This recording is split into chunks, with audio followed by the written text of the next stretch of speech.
You ready to begin? Yeah? Yeah, of course. Yeah. Cool. All right. So thanks everyone for coming along to the ECM seminar. Standard housekeeping. Please, if you're all right to keep yourself muted during the talk. If you have any questions, post them in the chat. And you're welcome to have your video on if you would like. This is being recorded, so we'll be uploading this to the IMA YouTube channel. So if you're not happy being recorded either, you may well have to leave and watch or keep your video off. So we've got Victoria here. Victoria is here because she won the Graham Hall Prize in the IMA. So this is, for those of you who don't know, the IMA produce a magazine called Maths Today, and every year a panel is put together to rate the articles of Maths Today, and the early career mathematician then can win that award, and that is the Graham Hall Prize. I don't remember what you actually win. Victoria, what did you win? Was it money? Yeah, a bit of money, yes, and an invitation to the ceremony. The ceremony, that's right, and the invitation to this seminar. Yeah, exactly. Now a prize that you were not aware of that you were winning. So please feel free, anyone in this call, to submit articles to Maths Today if they want to get the opportunity to speak at the seminar and all the other prizes that you won. One question I would like to ask for people here, and I'll ask this at the end as well, is I'm trying to come up with better ways in which to reach the ECM community. So if you wouldn't mind posting in the chat somewhere, this can be now or later, how you heard about this event. Was it via Twitter, LinkedIn, via the IMA, via word of mouth? That'd be very helpful, because we're trying to figure out the best ways to sort of channel advertisement. But otherwise, I think that's enough from me, and I will let Victoria introduce herself. I've got things written down, but I think Victoria will do a much better job than I will of introducing herself. So please take it away and enjoy, and we'll speak in a bit. Yeah.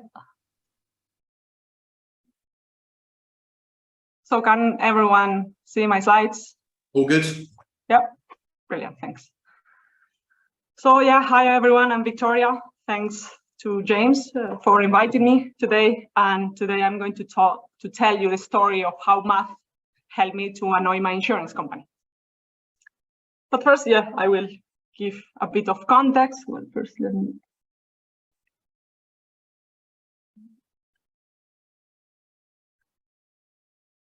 So I come from a small village in Spain, in Alicante. I grew up there. I did my high school there. And I did my bachelor in physics in Valencia. And I did a master's in theoretical physics in Madrid. And after that, I wanted to earn some money, I guess. So I went to Barcelona to work as a programmer there. But the city was amazing, my colleagues were amazing, everything was very good, but the job wasn't as exciting. So I decided to quit and come back home to my village to apply for PhDs and to rest also.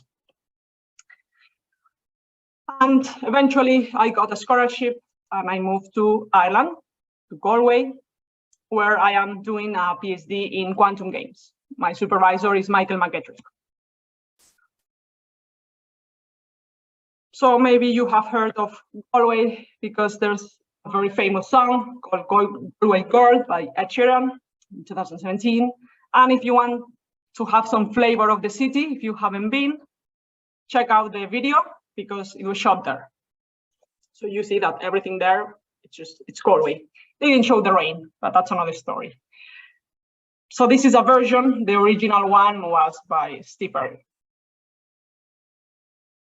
Okay, so as I was speaking to James at the start, I started my PhD in October 2019. And as everyone is aware, something happened in March 2020. So with COVID, everything stopped. And I was still in Galway, in Ireland. But after a couple of months, I decided that I had to come back home. So in June, I came back to my village. And I started working from home, just like everyone else. So here is the timeline, the calendar of that year. So all of these months in blue, I was at home, plus the pandemic.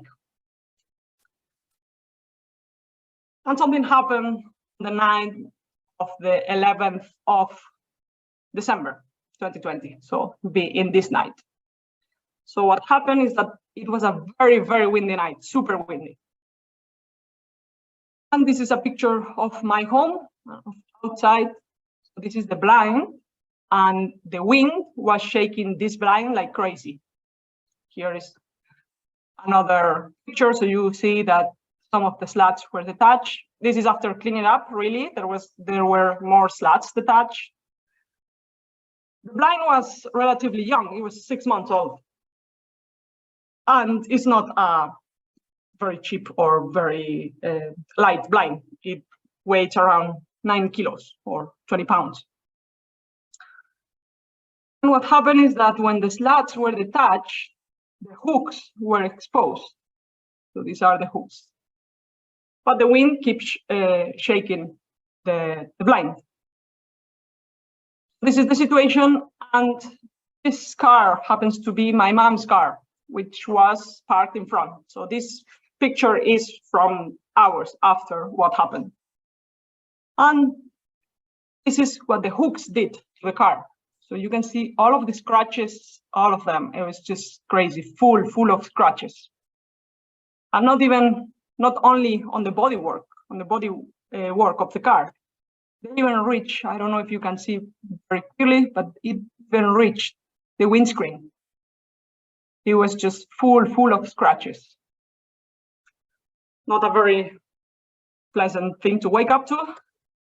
I even took a video, but of course, when you take a video, nothing happens. So you can see a very light movement of the blind. But anyway, it was just to prove a point, I guess, or to have the evidence. Because then what you usually do is I call my home insurance. So we have our home insurance with Banc Sabadell, which is a bank in Spain. So I called them and they were like, yeah, fine. We will need the assessment of an expert and all of that. We will call you again. Well, I said, that's fine, okay. But in the meanwhile, remember it was pandemic, December, I took my measuring tape and I started to measure some distances. Why? Because this is the blind. I wanted to estimate this angle of elevation. So I measure the height of the blind. I measure this distance, and this X represents the farthest scratch on the windscreen. And I measured everything. And with some very basic trigonometry, you can find this angle alpha, the angle of elevation. And it was around 51 degrees. It's a decent angle, it's not small. Okay, so then the expert's assessment came. So he had to do a report to be sure if we could claim for the damages and all of that. But again, it was pandemic. So we had to do a video call. I was video calling with him, showing him all of the scratches on the car, the slats detached, everything. This is the timeline. Again, this is where the incident happened. And the expert called us on the 16th of December. It was very, very quick. And on the 24th, we got a call by the insurance company. If you celebrate Christmas, you know that that day, the 24th, is Christmas Eve. So it's not a very nice day to be calling regarding that. So we got the call at midday that day. And it was my mom, my lovely mom here, who took the call. And what the person said was, oh, we cannot cover anything because the wind that night was 73 kilometers per hour or 43 miles per hour. And we cover from 75 kilometers per hour onwards. My mom hung up, said, okay. And she told me, and I was like, what? No, that's not it. Call again. I will speak with him. And that's what I did. First thing that I said, so you cannot say that without a margin of error, etc. It was just ridiculous. Just like when you get a fine for speeding, you were way below the speed, the maximum limit, the threshold, plus the margin of error that those devices have. So it was these two numbers were just ridiculous. The person didn't know what to do. So he said, okay, we'll send you an official letter of rejection and you will get to speak with the expert that assessed all of this. But I'm happy, but okay, fine. So again, this is what happened. The months went by. So we went to 2021 and we didn't get anything, of course. So by the 5th of February, I called them. And the person there, the only thing she said is, I don't know what to do. You can fill an official claim to say that you agree with our decision and all of that. But when you have a claim, you need some documents to support your claim. I went fully into research mode. The first thing that I did is I went to the Agencia Estatal de Meteorología, which is the official meteorology agency in Spain. So I went to that day, my village, and here is the velocity of the wind here, and this is the wind gust in kilometers per hour on those 2 days. And as you can see here, the highest wind gust registered at that measuring station was 67 kilometers per hour. My first question was, why did they tell us the 73 kilometers per hour? Where does that come from? That's what I wanted to know. That's why I wanted to speak with the expert on everything. So that's the first weird or sketchy thing. So I went and I downloaded the official data for that day, the measuring station and my village by hours. And again, so the maximum wind gust register was 18.7 meters per second, which translated into kilometers per hour is this number. And the decimals are important because we're talking about thresholds and all of that. So you could ask, what's the margin of error of that measurement? Every measurement, every device has a margin of error. Again, I did a bit of research and I found what the quantities that are registered in this measuring station. So here you can see that 100%, it registers the rate. But when you go to the standard deviation, to the error of the measurements, there's no data collected by in this measurement station. This is the measurement station in my village, so it's in a wide area. And this man here, his name is Capito. He was in charge of this station, and he was also my math teacher in high school. So, you know, small village, I could contact him.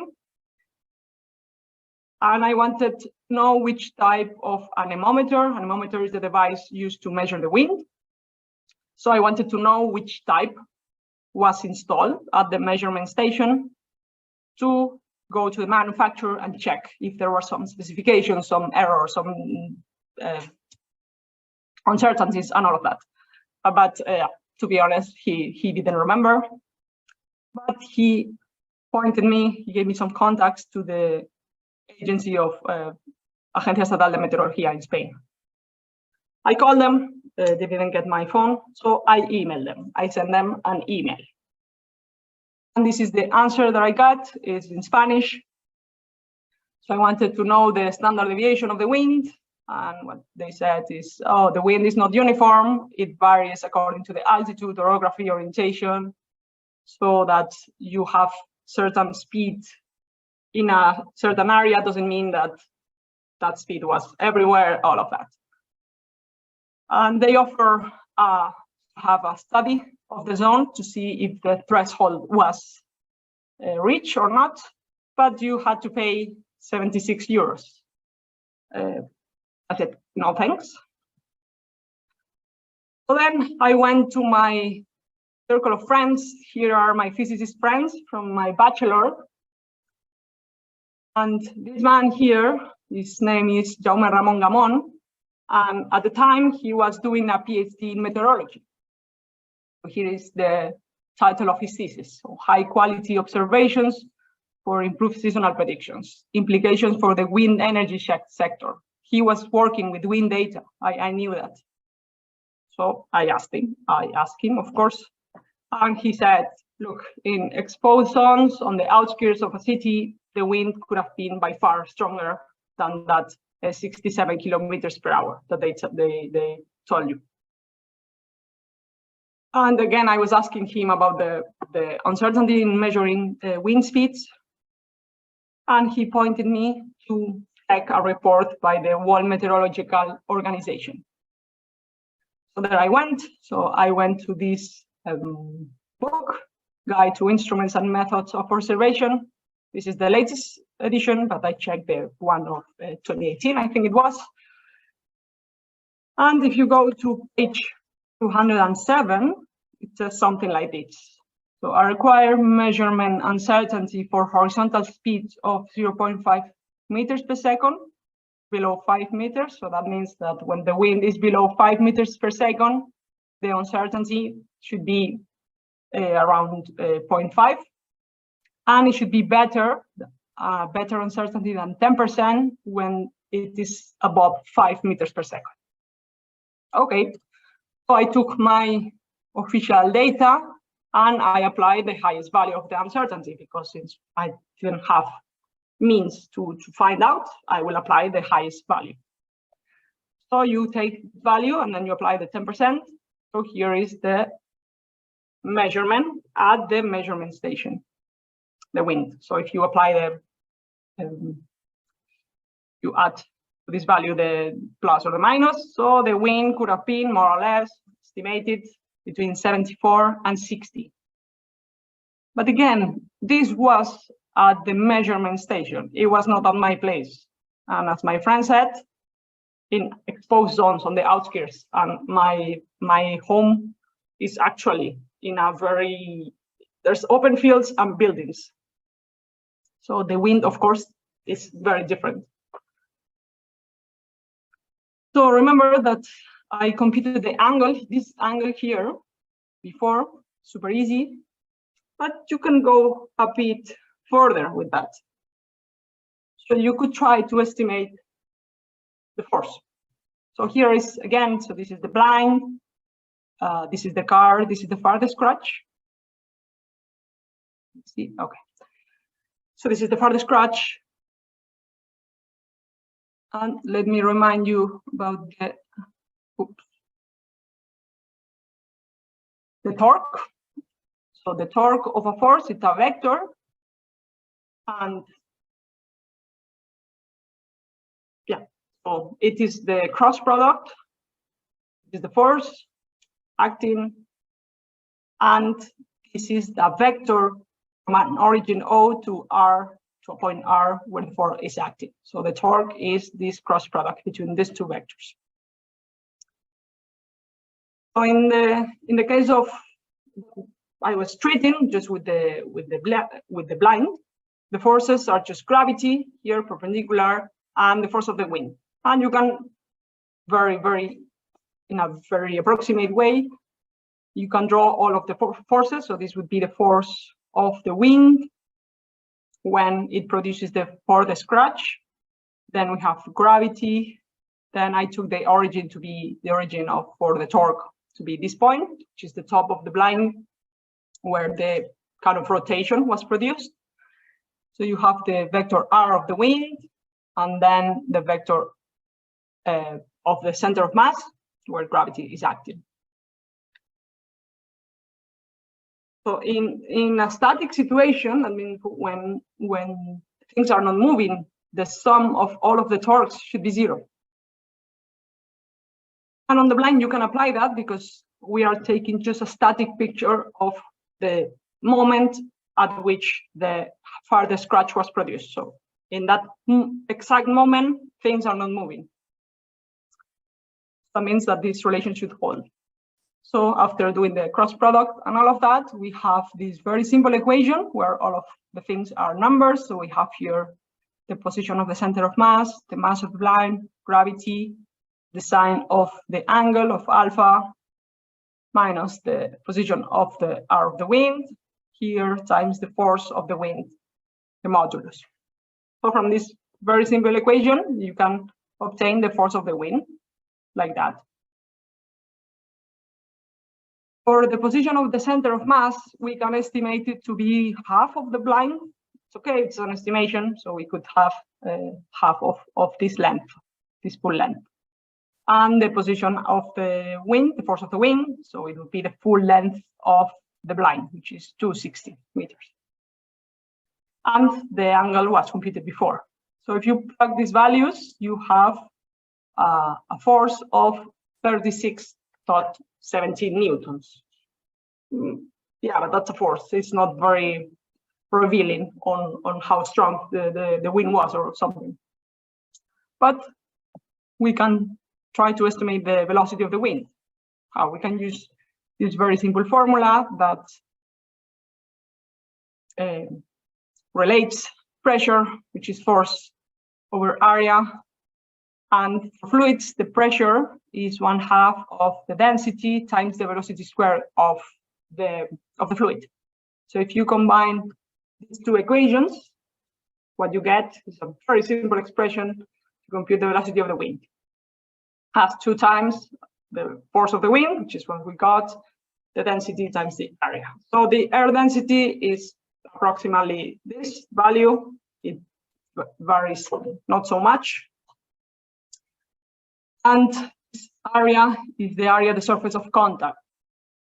In this case, what I did is I estimated to be 10 centimeters, so 0.1 meter on this, the length of the blind times the width of the blind, which is, this is straightforward. This comes from a measurement. So you can estimate the area, the surface of contact, the force to be that. So you have to plug in all of the values here. You find that the velocity of the wind is 84 kilometers per hour. It's not a crazy number. It makes sense. It's not 200 kilometers per hour. It wouldn't make sense. But in this case, it's a plausible number. But again, what did I say? I was obsessed with the margin of error. Don't worry, we can compute it. Here is the formula for the velocity of the wind. So you can do a linear propagation of errors to compute the standard deviation of this quantity. And as a function of the errors, in this case, of the force of the wind and the error in the area. The quantity is easily computed. So I estimated to be the error in the area to be 3 centimeters times the width of the blind. That's fixed. So the error in the area, this number is that one, and the area estimated before. So that's straightforward. For the error of the velocity of the wind, I have to be a bit more careful because it's this expression. And I consider again that this position is fixed and that this position is more or less fixed. So that this quantity has no error associated. It will, but it will contribute, so it will be higher. So the standard deviation of the force of the wind is just, it depends directly on the deviation on the angle. But in turn, the error of the angle depends on the distances that I measure with the measuring tape. And I estimated that to be 5 centimeters. I think it's a generous number. And this is the force of the wind. After you put all of these values here, what you have is you have the velocity of the wind be 84 kilometers plus or minus 13 kilometers per hour. Again, this is it's a decent number. It even agrees with the number measured at the measuring station, so it's not a crazy value. And again, this is at my place in my blind, not someone else. That's what I did. So this is the document of the claim that I submitted. It's in Spanish, so scientific study to justify this claim. Submitted it on the 9th of March, 2021. So this is description of the incident, what the company did, and then here is everything that I just told you.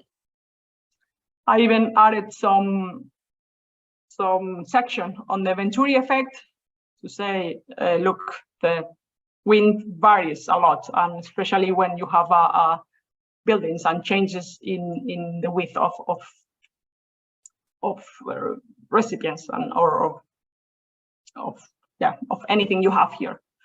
I even read a paper in which they did a numerical study of the effect of the Venturi effect when the wind was blowing through buildings, through some channel or something like that. I even added that, and of course I added all of the math that I was showing you. So here are all my calculations, everything with the final number and the discussion and everything. Yeah, the appendix, of course, and all of the pictures of the incidents.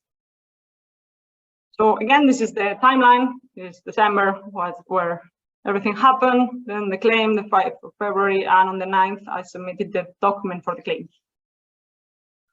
On the 11th of May, I got a call by the insurance company, and it was a lawyer who called me. And she said, well, yeah, your report, you're not a qualified expert, so we cannot take into account your report because you are not, you don't have the proper qualifications to submit a report and for it to be official. As for the blind, we have a meteorological report that says that the threshold was not reached. And as for the car, I'm sorry, it was your car. If it would have been another person's car, maybe we could have treated it as a third-party liability, and maybe we could have covered something. As you can imagine, I have no sayings. I have no arguments against a lawyer. I'm not a lawyer. I barely know any law. So I didn't know what to say, but I wanted to have all the documents. He said, yeah, that's fine. We will send a letter of rejection and everything to your email. I'm still waiting for it. I haven't received anything from them, nothing. Then I was, not happy. So we went to the car insurance. So our car insurance person, she's amazing. So she said, okay, we'll see what we can do. I submitted my documents, and what we thought is, because the car should cover the damages, maybe the car insurance could sue the home insurance company because they should cover that. But after a while, they said no. I didn't give up. I went to the ombudsman, which is a civil servant. I think he's a civil servant. I'm not sure. That helps with claims. And he said, yeah, your report is amazing. I don't doubt that. You're not a qualified expert. So sorry. So after that, I was super tired and frustrated, as you can imagine.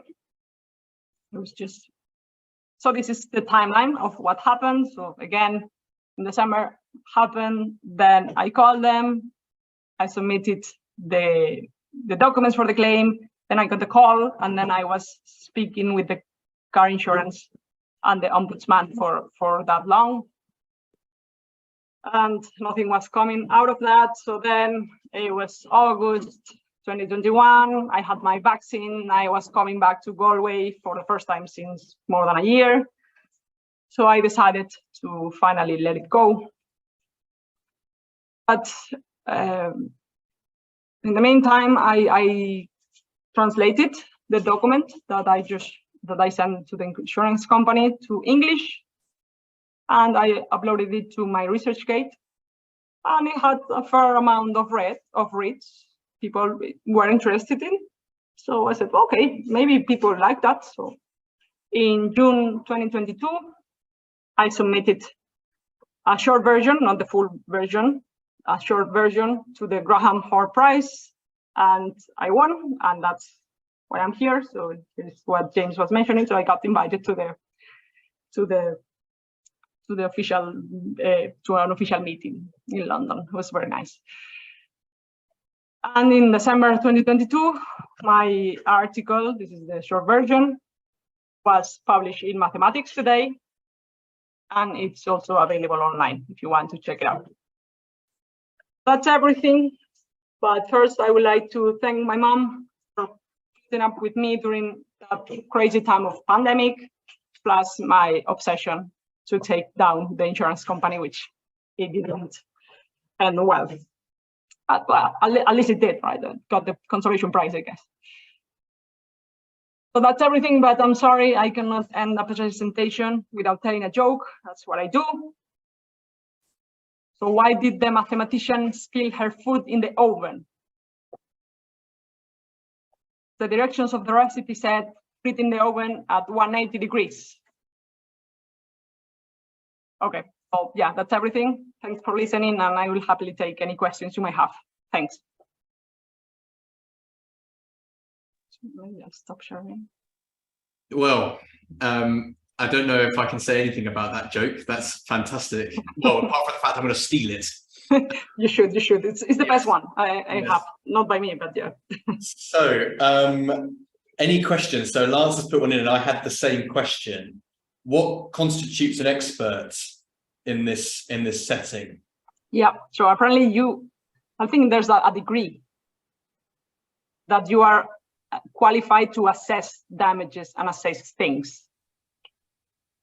But I'm not sure if it's that you might be maybe an engineer and you need to take this course that qualifies you to assess things or not. But yeah, since I didn't have that, I couldn't. Yeah, this seems like something they're hiding behind, doesn't it? Yeah, for sure.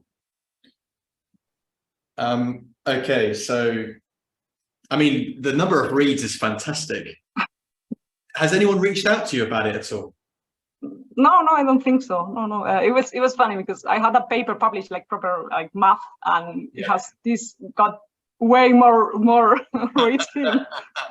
Like way more. It was funny. No, nothing has. No one has reached me because of that. Yeah.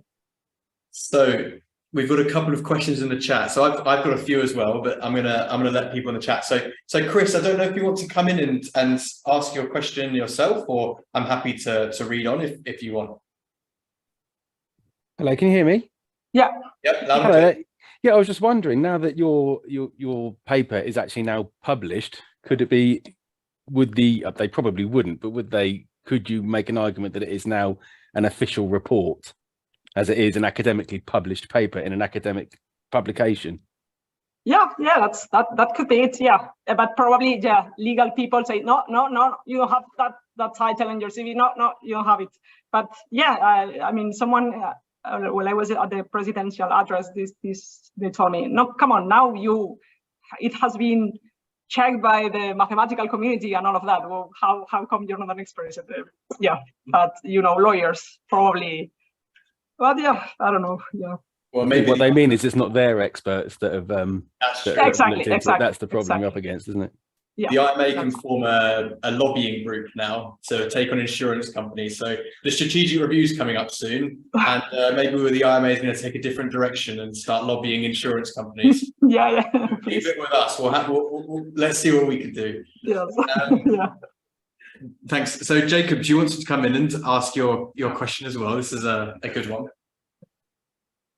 Well, I'm happy to do it. Yeah. Okay, I mean, so the question,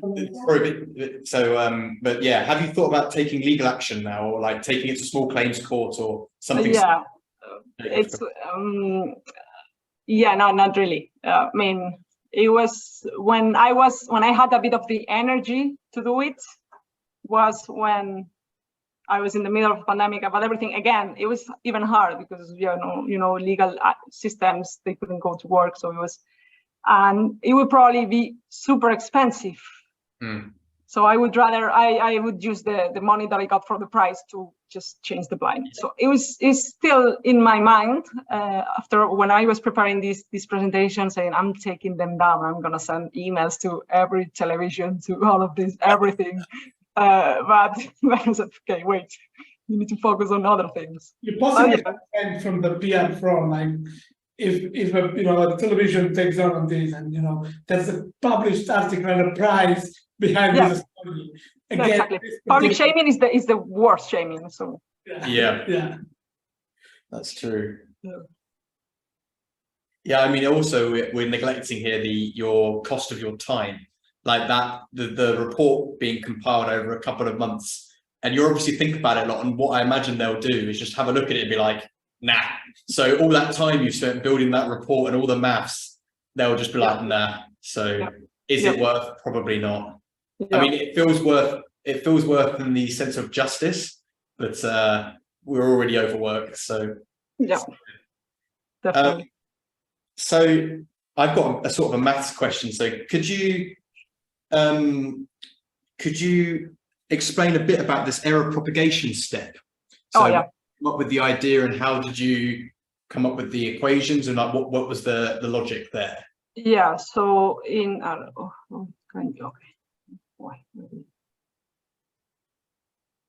So the error, that's how I was taught in physics. So when you have an expression here, I don't know if you can see my pointer.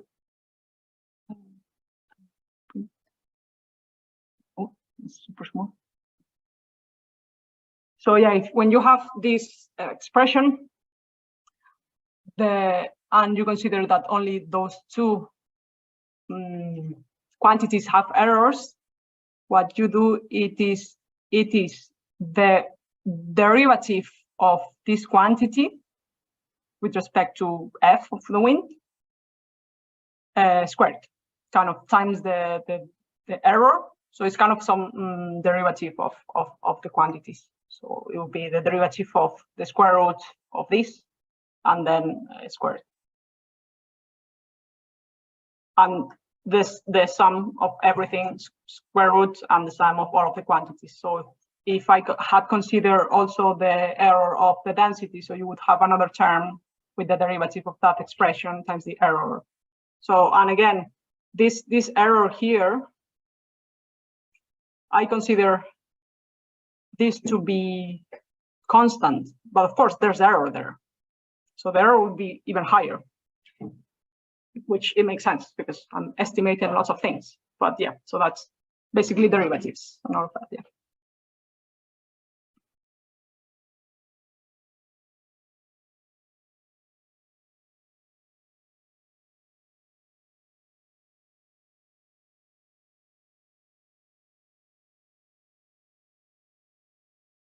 You're muted, James. Classic. We thought we would have got over this by now. So this sigma f wind, this is in the perpendicular direction to the force then. So is that correct? This is another physical thing that's come from physics. This sigma f of wind, is the standard deviation. If you assume a normal distribution of everything, is the standard deviation of that quantity. I mean the wind term, not the one at the top, not the velocity, the force term. Oh yes, yeah. So that is the perpendicular of the one that you already exactly. Right? Yeah, exactly. It's this vector here, up here. Yeah. That's it's super simple. It's probably a simplification, of course, but yeah. Yeah. What would you call this in terms of you were interested in finding out more about this? Would you call this statistical physics? Or statistics in physics? The thing is that I think in Ireland and in the UK, you would call this maybe applied math to all of these things, except the errors. In Spain, we call it everything physics. Maybe, I don't know, that's unpopular. So whenever you have quantities in physics and you assume a normal distribution and all of that, but it's more like not measuring theory, but measurement devices and measurement expressions. Yeah, I don't know. Yeah, because this is sort of a reasonably novel it's not novel, but I mean, this is completely new to me. This concept of how you would propagate errors in a measurement like this, Yeah. I'd never thought about. I would not know a clue of how you would do that. So yeah, this is for those who are watching as recorded, or for those in here, I would probably go with statistical physics or something like that. Would be interesting. So we've had a couple of things in the chat. So Jacob's had a good idea about car crashes. So we'll we'll come to your village and we'll start like making a scene and get them to go bankrupt. They are one of the largest banks, I think he says, so we might be in a little bit of trouble. Yeah. Solidarity. This is what we want, it's solidarity. Yeah. So we've got another question. Abdella, do you want to come in and ask your question, or would you like me to continue talking?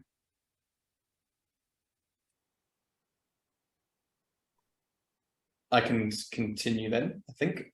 Yeah. So they're asking that, you know, they don't know very much about physics and curious to know what type of maths you use in your PhD studies, so your quantum games. I don't know if it's related to this. I don't think so. So what are you sort of doing in your PhD? Yeah, not at all. So what in quantum games, a quantum game is any game when you have quantum stuff all over somewhere. So what I'm doing is some game theory, but very basic, like some Nash equilibrium and all of that. And then all of the math that you could just conditional probabilities, convex optimization for finding maximum payoffs and all of that. So it's in theoretical physics. So it's basically everything is math. So what you call physics and math is how you compute these conditional probabilities, because it's given from the quantum theory. But that's it. Then everything is math. Yeah. You can put it under the physics umbrella. Yeah, but I'm in the School of Math. Sometimes I feel like an imposter there, but I don't know. And would you like to stay in this field going forward, quantum games? Yeah, maybe go a bit more to foundations of quantum mechanics, a bit more philosophical or something, because after the PhD, you're a bit tired of the topic. Yeah. Something related, but something new also I would like to have. Yeah. You definitely have the opportunity to do it, I think, for postdoc, for sure. Yeah. That's the plan, yeah. So I have another question, which is, have you thought about making this a Python package? So if you've got poor Joe Bloggs in his village in the middle of who knows where in the UK, and they have the exact same problem, you could ask them to add in the dimensions of the blind and the angles and things like that. Have you thought about trying to do something? Because this is my first question is, do you do outreach? Because this seems like a very good outreach type talk. And I thought, including on top of that, letting students play around with using this package and, Yeah, could be, but yeah, it would be a bit, if they have the same problem, they would need to have the hooks exposed at their car or some car to have all of that. But no, it's a very nice story. I thought it was a very nice story. And yeah, after the prize, people have said, oh, maybe you can tell us a bit more. I said, yeah, of course. Yeah. And yeah, it's also maybe to high schools or everything. Maybe they don't know that when they have, this is could be a very common problem that happens to everyone. And then you can use super mega simple maths and physics, and then it's useless, apparently. But you go and do a degree in measuring before you can report.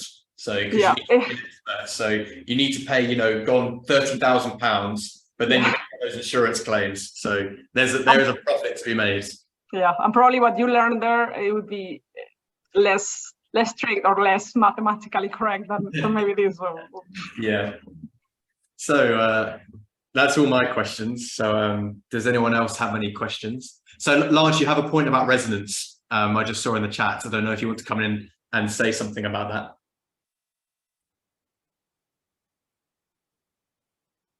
I can see you're unmuted, but we can't hear you.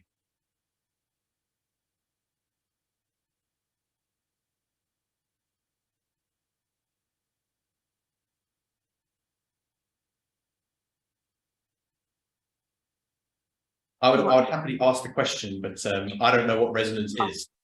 So I guess I can't help you with it at all. It's about the resonance, kind of, that the wind was amplifying at some point. Maybe the blind was resonating. I think, yes, that's what he means. That's a very, very good point. That no, not really. I didn't think of that. So if you do this, then you'll be invited to give a seminar in 2 years' time when you win the next Graham Hall Prize. No, maybe Lance had the idea, so. yeah, Lance can come in and talk about this. Yeah. Chris, is that a hand or is that a clap? No, it's a hand, actually. I was just going to say, I thought it was a really interesting question about resonance. My sort of background is engineering, maths for engineering. And I think the problem with the resonance issue is it's not something you can derive analytically necessarily, I think, or even numerically.